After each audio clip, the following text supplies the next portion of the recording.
Gerald गोरियार ने बम्बई नगर का संस्थापक माना जाता है। ड्रूपले ने अंग्रेजी कंपनी की प्रथम प्रेसिडेंसी की स्थापना सूरत फ्रांसीसी ईस्ट इंडिया कंपनी की शुरुआत लुई 16वां शासनकाल में इसके मंत्री कोलबोरोड के प्रयासों में 1664 ईस्वी में हुई। सर्वप्रथम 1667 में फ्रांसीसी कारों के नेतृत्व में फ्रांसीसियों का पहला अभियान दल भारत में सूरत पहुंचा और यहीं पर इन्होंने अपनी पहली फैक्ट्री की स्थापना की। 1669 ईस्वी में फ्रांसीसियों ने पूर्वी तट पर स्थित मसूलीपट्टनम में अपनी दूसरी फैक्ट्री की स्थापना की। 1673 ईस्वी में बंगाल के सूबेदार शाइस्ता खां से एक ज़मीन प्राप्त की थी। इसी ज़मीन पर चंद्रनगर नामक प्रसिद्ध फ्रांसीसी बस्ती का विकास हुआ। 1701 ईस्वी में फ्रांसीसियों ने पांडिचेरी को अपना मुख्यालय बनाया और यहाँ का पहला गवर्नर फ्रांसिस मार्टिन था। 1735 ईस्वी में ड्यूमा फ्रांसीसी गवर्नर बनकर पांडिचेरी आया। इसके मध्य में फ्रांसीसी व्यापार का अत्यधिक विकास हुआ। अंगल फ्रांसीसी संघर्ष कर्नाटक के युद्ध कर्नाटक का प्रथम युद्ध 1746 से 1748 18वीं शताब्दी तक कोरोमंडल तट की भूमि को कर्नाटक के नाम से जाना जाता था। यह हैदराबाद के निजाम के अधीन एक प्रांत था। यहाँ के प्रांतपति को नवाब कहा जाता था। सर्वप्रथम 1746 ईस्वी में बार्नेट के नेतृत्व में अंग्रेजी जलबेड़े ने कुछ फ्रांसीसी जलपोतों को पकड़कर अपने कब्जे में ले लिया। डुप्ले ने इसकी शिकायत कर्नाटक के नवाब से किया, लेकिन नवाब ने डुप्ले के किसी बात पर ध्यान नहीं दिया। तो डुप्ले ने अंग्रेजी बस्ती मद्रास का घेरा डाल दिया। अब अंग्रेजों ने नवाब का संरक्षण चाहा। नवाब ने डुप्ले को मद्रास से हटने के लिए कहा, लेकिन डुप्ले नहीं माना। परिणाम स्वरूप नवाब ने फ्रांसीसियों के विरुद्ध युद्ध की घोषणा कर दी और फिर एक युद्ध सेंट थॉम का युद्ध हुआ। सेंट थॉम का युद्ध 1748 ईस्वी में कर्नाटक के नवाब फ्रांसीसियों के बीच लड़ा गया। अगर आप हमारी यह वीडियो देख रहे हैं तो हमारे चैनल को सब्सक्राइब कीजिए तथा वीडियो को लाइक और शेयर कीजिए, तक कमेंट में बताइए कि आपको हमारी वीडियो कैसी लगी। 1748 ईस्वी में यूरोप में एक्स ला चैंपेल की संधि द्वारा ऑस्ट्रिया के उत्तराधिकार का अंत हुआ और इसी संधि के द्वारा कर्नाटक के प्रथम युद्ध का अंत हो गया। कर्नाटक का द्वितीय युद्ध 1748 से 54 ईस्वी तक। इस युद्ध का मूल कारण दोनों कंपनियों का भारतीय राजनीति में हस्तक्षेप रहा। 1748 ईस्वी में हैदराबाद के निजाम उल मुल्क आसफ जाह की मृत्यु होने से उत्तराधिकार के लिए संघर्ष प्रारंभ हुआ। निजाम उल मुल्क की मृत्यु के बाद इनका पुत्र नासिरगंज जंग हैदराबाद का निजाम बना। इसी समय नासिरगंज का एक भांजा मुजफ्फर जंग ने निजाम पद की दावेदारी प्रस्तुत की। इसी समय 1748 ईस्वी में मराठों ने चंदा साहब को रिहा कर दिया। यह कर्नाटक में अपने उत्तराधिकार की मांग की। इसी समय सर्वप्रथम डुप्ले ने निजाम पद के लिए मुजफ्फरगंज और नवाब पद के लिए चंदा साहब का साथ दिया। मुजफ्फर जंग, चंदा साहब और डुप्ले की संयुक्त सेनाओं ने 1749 ईस्वी में कर्नाटक पर आक्रमण कर अंबूर की लड़ाई में अनवरुद्दीन को पराजित कर मार डाला। अनवरुद्दीन का पुत्र और उत्तराधिकारी मोहम्मद अली ने भागकर त्रिचन्नापल्ली के दुर्ग में शरण ली। फ्रांसीसियों के बढ़ते प्रभाव को देखकर अंग्रेज भी शांत नहीं रहे। उन्होंने निजाम पद के लिए नासिर जंग एवं कर्नाटक के नवाब पद के लिए मोहम्मद अली को समर्थन दिया। 1750 ईस्वी में नासिरगंज अंग्रेजों के सहयोग से कर्नाटक पर आक्रमण किया और त्रिगुट मित्र शक्तियों को पराजित कर दिया, लेकिन इसी समय नासिरगंज की सेना ने विद्रोह कर दिया और इसी विद्रोह में नासिरगंज की हत्या कर दी गई। इसका लाभ उठाकर फ्रांसीसियों ने मुजफ्फरजंग को हैदराबाद का निजाम घोषित कर दिया। 1752 ईस्वी में क्लाइव के नेतृत्व में अरकाट पर आक्रमण किया और चंदा साहब के पुत्र राजा साहेब के नेतृत्व वाली सेना को पराजित करे अरकाट पर अधिकार कर ली। यह खबर सुनकर चंदा साहब त्रिचन्नापल्ली भाग गया, लेकिन तंजौर के राजा ने उसकी हत्या कर दी। 1754 ईस्वी में फ्रांसीसी सरकार ने डुप्ले को वापस बुला लिया और उसके साथ स्थान पर गोदेहो को गवर्नर बनाकर भारत भेजा। गोदेहो आते ही युद्ध समाप्ति की घोषणा कर दी और अंत में 1755 ईस्वी में पांडिचेरी की संधि द्वारा यह युद्ध समाप्त हो गया। पांडिचेरी की संधि द्वारा दो कंपनियों ने भारतीय नरेशों के झगड़े में हस्तक्षेप न करने का वादा किया। कर्नाटक का तृतीय युद्ध 1756 से 1763 यूरोप में 1756 ईस्वी में यूरोप में ऑस्ट्रिया एवं प्रसा के बीच सप्तवर्षीय युद्ध प्रारंभ हुआ। इस युद्ध में एक बार फिर अंग्रेज और फ्रांसीसियों के बीच युद्ध हुआ। 1756 में ईस्वी में दो कंपनियों ने एक दूसरे की बस्तियों में आक्रमण कर दिया, लेकिन वास्तविक युद्ध की शुरुआत तब हुई जब 1758 ईस्वी में फ्रांसीसी सरकार ने काउंट डी लैली को कमांडर इन चीफ बनाकर भारत भेजा। इसके आने से युद्ध को गति मिली। इस युद्ध का सबसे महत्वपूर्ण युद्ध 1760 ईस्वी में वांडी वास का युद्ध था, जो आयरकूट के नेतृत्व वाली अंग्रेजी सेना और काउंट डी लैली के नेतृत्व वाली फ्रांसीसी सेना के बीच हुआ था। इस युद्ध में अंग्रेज विजयी रहे। इसके बाद पांडिचेरी सहित लगभग सभी फ्रांसीसी बस्तियों का अंत हो गया। 1763 ईस्वी में पेरिस की संधि द्वारा सप्तवर्षीय युद्ध समाप्त हुआ और इसी संधि द्वारा कर्नाटक का तृतीय युद्ध भी समाप्त हो गया। पहला कर्नाटक युद्ध 1746-48 में कारण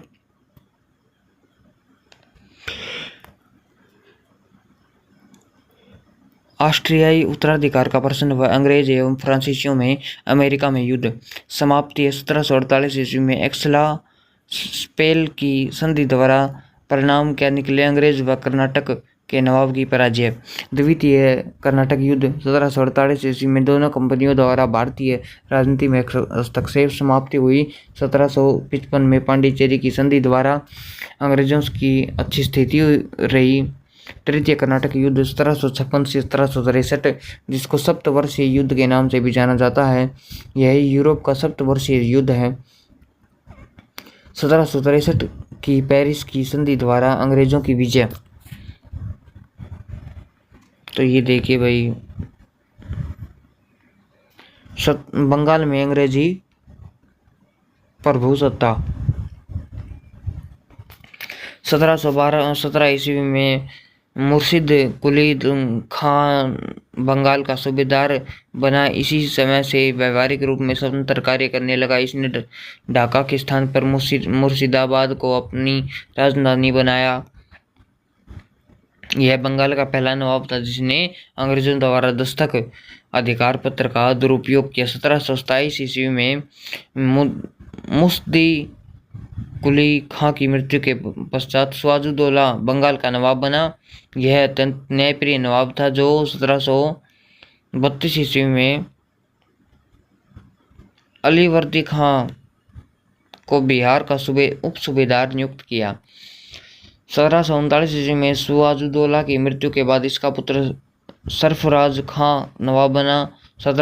इसके समय 1740 ईस्वी में अलीवर्दी खां ने विद्रोह कर दिया और इस विद्रोह में सरफराज खां मारा गया और अलीवर्दी खां बंगाल का नवाब बन गया। अलीवर्दी खां 1740 से 1756 तक। इसने यूरोपियों की उपमा मधुमक्खियों से की है। इसके अनुसार यदि इन्हें न छेड़ा जाए तो यह शहद देंगे, यदि इन्हें छेड़ा जाएगा तो ये काट काट कर मार देंगे। ये बात सही है भाई।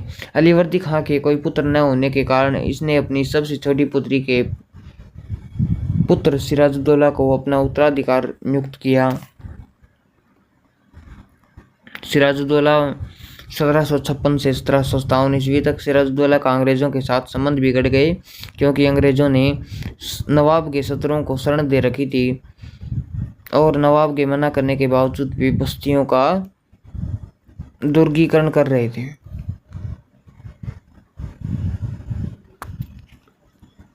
इसी कारण सिराजुद्दौला रुष्ट हो गया और 15 जून 1756 ईस्वी में नवाब कलकत्ता स्थित फोर्ट विलियम पर आक्रमण कर दिया। 5 दिनों के युद्ध के बाद 20 जून 1756 ईस्वी को फोर्ट विलियम पर अधिकार कर लिया और अंग्रेज भागकर फुल्टा नामक टापू में शरण ले ली। काल कोठरी की घटना 20 जून 1756। इस घटना का उल्लेख एक अंग्रेज अधिकारी हालवेल ने किया था। हालवेल के अनुसार 20 जून की रात्रि को नवाब ने 146 अंग्रेज बंदियों को एक कोठरी में बंद कर दिया। इसमें दूसरे दिन 123 अंग्रेजों की मृत्यु हो गई और हालवेल सहित 23 अंग्रेज जीवित रहे। संभवतः यह हालवेल की मनगढ़ंत कहानी है, क्योंकि इसकी पुष्टि अन्य स्रोतों से नहीं होती।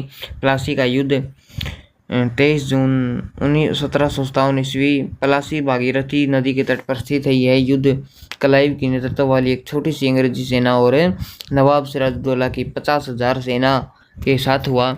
युद्ध प्रारंभ होते ही मीर जाफर अपनी सेना लेकर अलग हो गया। अंततः इस युद्ध में नवाब सिराजुद्दौला पराजित होकर मुर्शिदाबाद भाग गया, लेकिन नवाब को मुर्शिदाबाद में पकड़कर वध कर दिया गया। इसके बाद मीर जाफर बंगाल का नवाब बना और क्लाइव को व्यक्तिगत रूप से बहुत धन मिला। इस तरह प्लासी के युद्ध ने भारत में अंग्रेजी प्रभुसत्ता की नींव ढाल दी। कंपनी को 24 परगना जिले की दीवानी प्राप्त हुई। क्लाइव का नवाब के विरुद्ध षड्यंत्र। नवाब सिराजुद्दौला के प्रमुख अधिकारी उससे असंतुष्ट थे। इसका लाभ उठाकर क्लाइव ने नवाब के विरुद्ध एक षड्यंत्र रचा। इस षड्यंत्र में नवाब के मुख्य सेनापति मीर जाफर, दीवान राय दुर्लभ और एक सैनिक अधिकारी यार लतीफ तथा बंगाल का एक व्यापारी जगत सेठ सम्मिलित था। मीर जाफर 1760 ईस्वी में 1760 ईस्वी तक था। ये 1760 ईस्वी में क्लाइव इंग्लैंड वापस चला गया। इसके स्थान पर बेंसी टार्ट बंगाल का गवर्नर बनकर भारत आया। बेंसी टार्ट ने नवाब बदलने का निश्चय किया। इसके दिन लिए इसने मीर जाफर की दामाद मीर कासिम से समझौता किया। समझौते के अनुसार मीर कासिम को नवाब बनाया जाएगा। बदले में मीर कासिम कंपनी को वर्धमान, मिदनापुर और चटगांव जिलों की दीवानी और अधिकारियों को धन देगा। इसके बाद वेंसी टार्ट ने मीर जाफर के सामने यह प्रस्ताव रखा कि वह मीर कासिम को नायब सूबेदार नियुक्त कर दे और प्रशासन के सारे अधिकार सौंप दे। इससे असंतुष्ट होकर मीर जाफर ने नवाब पद से इस्तीफा दे दिया और मीर कासिम नवाब बन गया। मीर कासिम 1760 से 1763 ईस्वी तक। मीर कासिम ने मुर्शिदाबाद के स्थान पर मुंगेर को अपनी राजधानी बनाया। इसने मुंगेर में तोपखाना और बंदूक निर्माण करने का कारखाना स्थापित कर दिया। इसने अपनी सेना को यूरोपीय ढंग से प्रशिक्षित करने के लिए एक जर्मन अधिकारी वाल्टर रेनहार्ड समरूख को नियुक्त किया। 1763 ईस्वी में मीर कासिम ने संपूर्ण बंगाल पर व्यापार कर से मुक्त कर दिया। इस घटना से अंग्रेज आग बबूला हो गए और अंग्रेजों ने मीर जाफर को पुनः नवाब घोषित कर दिया। मीर कासिम के विरुद्ध युद्ध छेड़ दिया। 1765 ईस्वी में क्लाइव पुनः भारत आया और इसने बंगाल के नवाब, मुगल सम्राट व अवध के नवाब से अलग अलग संधियां की। सर्वप्रथम क्लाइव ने बंगाल के नवाब नजमुद्दौला से संधि की। संधि के अनुसार प्रशासन के सारे अधिकार कंपनी के हाथों में होगा। नवाब को प्रति वर्ष 53 लाख रुपए सालाना कंपनी देगी। इस प्रकार बंगाल में द्वंद्व शासन लागू हो गया। बक्सर का युद्ध कब हुआ? 23 अक्टूबर 1764। ये क्वेश्चन आ सकता है आपके कम्पिटिटिव एग्जाम में भी आ सकता है, और कई तरह के ऑल एग्जाम में, सीजीएल में भी पूछा जाता है, कई एग्जाम में ये पूछा जाता है। मीर कासिम अंग्रेजों से परास्त होकर सिराजुद्दौला के पास पहुंचा। इस समय वहां मुगल सम्राट शाह आलम द्वितीय भी उपस्थित थे। इन तीनों ने अंग्रेजों के विरुद्ध संयुक्त मोर्चे का निर्माण किया और तीनों अपनी सेना लेकर बक्सर पहुंचे और अंग्रेजों से युद्ध किया। अंग्रेजी सेना का नेतृत्व हेक्टर मुनरो ने किया। इस युद्ध में संयुक्त मोर्चे की शक्तियां पराजित हुई और मीर कासिम की युद्ध भूमि से भाग गया, जबकि सिराजुद्दौला और शाह आलम द्वितीय ने आत्मसमर्पण कर दिया। इलाहाबाद की प्रथम संधि 12 अगस्त 1765 को। हाँ, ये क्वेश्चन जीडी कांस्टेबल में आ सकता है कि 12 अगस्त 1765 को कौन सी संधि हुई थी? इलाहाबाद की प्रथम संधि। या फिर ऐसे पूछ सकते हैं, इलाहाबाद की प्रथम संधि कब हुई थी? तो इसका आंसर आपको देना है 12 अगस्त 1765 को। इलाहाबाद की प्रथम संधि मुगल सम्राट शाह आलम दो ने से हुई। इस संधि की मुख्य शर्तें इस प्रकार हैं। कंपनी अवध के नवाब से इलाहाबाद एवं कड़ा 2 जिले लेकर मुगल सम्राट को देंगे। कंपनी मुगल सम्राट को 26 लाख रुपए पेंशन के रूप में देगी। मुगल सम्राट बंगाल, बिहार और उड़ीसा की दीवानी कंपनी को प्रदान करेगा। इलाहाबाद की दूसरी संधि आपसे पूछी जाएगी एग्जाम में, तो आप बताना 16 अगस्त 1765 ईस्वी को। यह संधि अवध के नवाब सिराजुद्दौला से हुई। इस संधि की मुख्य शर्तें इस प्रकार थी। कंपनी अवध के नवाब से इलाहाबाद एवं कड़ा का जिला प्राप्त करके मुगल सम्राट को दे दिया। अवध के नवाब पर जाने के रूप में 50 लाख रुपए एवं चुनार का किला कंपनी प्राप्त करेगी। कंपनी को अवध में कर मुक्त व्यापार करने का अधिकार होगा। अवध की सुरक्षा के लिए अवध में एक अंग्रेजी सेना रखी जाएगी, जिसका खर्च अवध पर का नवाब देगा। 1765 और 1772 ईस्वी तक बंगाल में द्वैध शासन चलता रहा। 1772 में वारेन हेस्टिंग्स बंगाल का गवर्नर बनकर आया। इसमें द्वैध शासन को समाप्त कर बंगाल में अपनी कंपनी का शासन स्थापित कर लिया। आंग्ल मयूर संघर्ष। 18वीं शताब्दी के मध्य में मैसूर में चिक्का कृष्णराज नामक शासक शासन कर रहा था, लेकिन वास्तविक शक्ति नंदराज के हाथों में थी। इसी समय मैसूर की सेना में हैदर अली नामक एक व्यक्ति सिपाही के रूप में भर्ती हुआ, जो एक दिन मैसूर का शासक बना। हैदर अली का जन्म 1721 ईस्वी में बूडीकोटा नामक स्थान पर हुआ था। इनके पिता फतेह मोहम्मद मैसूर की सेना में एक सिपाही थे, जो एक युद्ध में मारे गए थे। बड़ा होने पर हैदर अली मैसूर की सेना में भर्ती हुआ। हैदर अपने गुण और योग्यता के कारण 1755 ईस्वी में डिंगीगुल का फौजदार नियुक्त हुआ। डिंगीगुल के फौजदार के रूप में फ्रांसीसियों के सहयोग से एक आधुनिक शस्त्रागार की स्थापना की। 1759 ईस्वी में मराठों ने मैसूर पर आक्रमण किया। हैदर के नेतृत्व में मैसूर की सेना मराठों को पराजित कर मैसूर से बाहर खदेड़ दिया। 1760 ईस्वी में चिक्का कृष्णराज की मृत्यु के बाद हैदर अली मैसूर का स्वतंत्र शासक बन गया। अंग्रेज प्रारंभ से ही हैदर को अपना शत्रु मानते थे, क्योंकि हैदर ने अपने उत्कर्ष में फ्रांसीसियों की मदद ली थी। प्रथम आंग्ल मैसूर युद्ध 1767 से 1769 ईस्वी। इस युद्ध का मुख्य कारण मद्रास की अंग्रेजी सरकार तथा मैसूर के बीच कर्नाटक का सीमा विवाद था। 1767 ईस्वी में जोसेफ स्मिथ के नेतृत्व में अंग्रेजी सेना ने मैसूर में आक्रमण किया। प्रारंभ में हैदर पराजित हुआ, लेकिन बाद में इसने अंग्रेजी सेना को पराजित कर दिया। मद्रास पीछा करते हुए आया। सर्वप्रथम 1767 ईस्वी में जोसेफ स्मिथ के नेतृत्व में अंग्रेजी सेना ने मैसूर पर आक्रमण किया। प्रारंभ में हैदर पराजित हुआ, लेकिन बाद में इसकी अंग्रेजी सेना को पराजित कर मद्रास तक पीछा करते हुए आया। अनंत अंग्रेजों ने संधि की याचना की। परिणामत मद्रास की संधि हुई। कर्नाटक के नवाब मोहम्मद अली हैदर के विरुद्ध अंग्रेजों से सहायता मांगी। अंग्रेजों ने 2 सेनापतियों के नेतृत्व में 2 अलग अलग सेनाएं कर्नाटक भेजी। रास्ते में हैदर के पुत्र टीपू ने हेक्टर मोनरो की नेतृत्व वाली अंग्रेजी सेना को रोककर युद्ध करने लगा, जिससे एक ही सेना कर्नाटक पहुंच सकी। परिणाम स्वरूप अरनदी में हैदर ने कर्नल बेली के नेतृत्व वाली अंग्रेजी सेना को पराजित किया। 1782 ईस्वी में अंग्रेजों ने आयरकुट के नेतृत्व में एक सेना मैसूर पर आक्रमण किया और पोर्टो नोवा के युद्ध में हैदर को पराजित किया। युद्ध में घायल होने के बाद हैदर की मृत्यु हो गई। हैदर की मृत्यु के बाद उसका पुत्र टीपू मैसूर का शासक बना। इसने युद्ध को जारी रखा और 1783 ईस्वी में इसने ब्रिगेडियर मैथ्यूज के नेतृत्व में अंग्रेजी सेना को पराजित किया। लेकिन इसी समय यूरोप में एक संधि के कारण फ्रांसीसियों ने टीपू का साथ छोड़ दिया और टीपू ने अंग्रेजों से एक संधि कर लिया, मैंगलोर की संधि 1784 ईस्वी में। इस संधि के द्वारा द्वितीय आंग्ल मैसूर युद्ध समाप्त हो गया। इस संधि के द्वारा एक दूसरे के जीते हुए क्षेत्र एक दूसरे को वापस कर दिए गए। टीपू ने अंग्रेज बंदियों को रिहा कर दिया। तृतीय आंग्ल मैसूर का युद्ध 1790 से 1792 ईस्वी तक।